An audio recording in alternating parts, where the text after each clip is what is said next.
NFA aging rice disposal tugon para babawasan ng buffer stock sa mga warehouse sa Occidental Mindoro. Radyoman Marcelo Raro, RMN Mindoro sa report.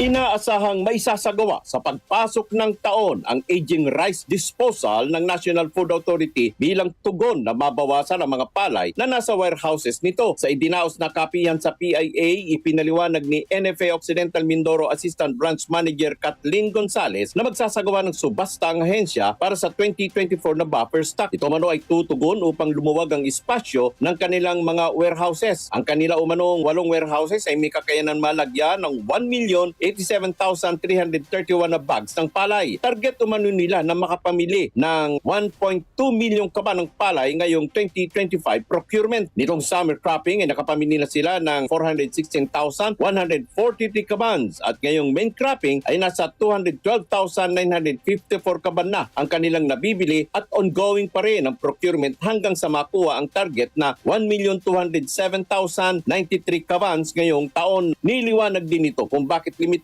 lamang sa 100 kabans per farmer sa kasalukuyan binibili ay dahil para umano lahat ay mapagbibigyan at babalik naman umano ito sa normal kung may sagawa na ang aging rice disposal sa sunod na taon. Binigyan din naman ni Assistant Branch Manager Gonzales na dadaan sa laboratory test ang mga bigas na isusubasta upang matiyak ang kalidad nito. Kasama mo sa RMN Mindoro Province, Radyoman Marcelo Raro, Tatak RMN.